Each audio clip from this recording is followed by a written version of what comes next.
Assalamualaikum warahmatullahi wabarakatuh. Perkenalkan, nama saya Rasliana Syahla Badila, NPM 2024001003. Di sini saya akan membahas materi tentang software. Yang pertama ada pengertian software. Software adalah sekumpulan perintah atau program yang dibuat oleh manusia agar komputer dapat melakukan tugas tertentu sesuai keinginan pengguna. Berbeda dengan hardware yang bisa disentuh, software bersifat tidak terwujud dan hanya bisa dijalankan di dalam sistem komputer. Contohnya, sistem operasi, aplikasi pengolah data, browser, game, dan antivirus. Yang kedua ada fungsi software. Yang pertama, menyediakan fungsi dasar untuk kebutuhan komputer sehingga bisa dioperasikan. Yang kedua, sebagai penghubung antara beberapa software lainnya dengan hardware di komputer. Yang ketiga, mengatur hardware pada komputer sehingga bisa bekerja secara serentak. Yang keempat, sebagai penerjemah perintah software lain ke dalam bahasa mesin agar dimengerti hardware. Yang terakhir, untuk mengidentifikasi sebuah program dalam komputer. Jenis-jenis software di sini yang pertama sistem software. Software yang mengatur dan mengendalikan kerja komputer secara keseluruhan. Yang kedua, application software. Software yang digunakan untuk menyelesaikan tugas-tugas tertentu oleh pengguna. Yang ketiga, programming software. Software yang digunakan untuk membuat dan mengembangkan software lainnya.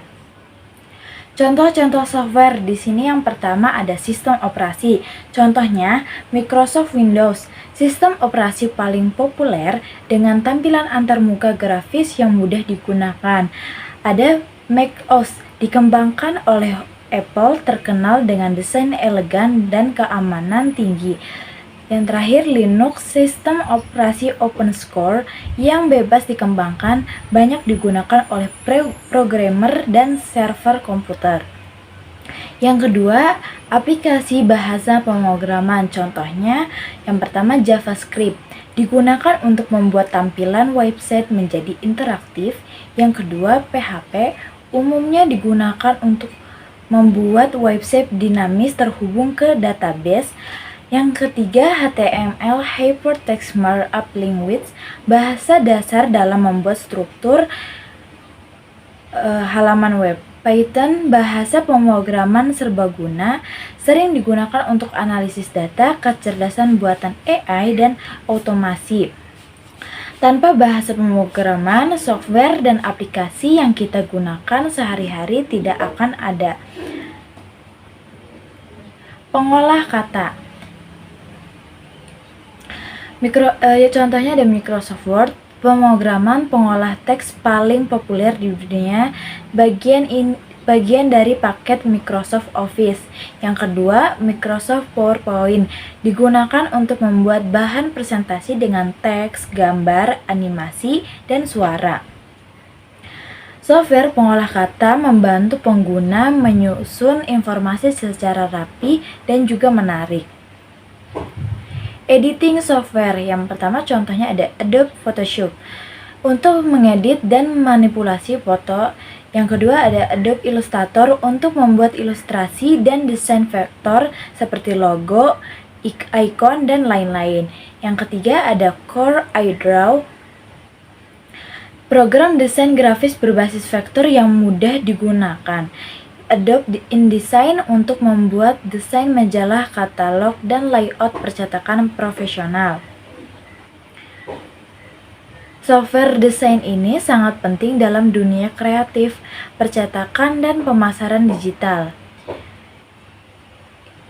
Internet browser, contohnya itu ada Google Chrome, browser tercepat dan paling populer. Yang kedua ada Mozilla Firefox, fokus pada keamanan dan privasi pengguna. Yang ketiga ada Opera, dilengkapi fitur VPN bawaan dan hemat data. Yang terakhir ada Microsoft Edge, browser bawaan dari Windows dengan fitur modern. Yang terakhir ada antivirus, contohnya Norton Antivirus, pelindung komprehensif terhadap virus dan software. Dan McAfee Total Protection dikenal dengan fitur keamanan internet dan firewall kuat. Yang terakhir ada Windows Defender, antivirus bawaan Windows yang menjaga sistem dari malware secara real time. Dengan antivirus, komputer menjadi lebih aman dan stabil dari serangan digital. Kesimpulannya, software atau perangkat lunak merupakan komponen penting dalam sistem komputer yang berfungsi mengatur, mengendalikan, dan menjalankan berbagai aktivitas di dalamnya. Setiap jenis software memiliki peran yang berbeda, mulai dari sistem operasi yang menjadi penghubung antara pengguna dan perangkat keras, bahasa pemrograman yang digunakan untuk membuat aplikasi, software pengolah kata yang membantu pekerjaan administrasi dan perkantoran, hingga software editing yang berperan dalam dunia desain dan kreativitas. Selain itu, browser memudahkan kita menjelajahi internet untuk memperoleh informasi, sedangkan antivirus menjaga keamanan komputer dari ancaman virus dan malware. Dengan adanya berbagai macam software ini, kegiatan manusia menjadi lebih mudah, cepat, efisien, dan aman di era teknologi yang terus berkembang. Terima kasih.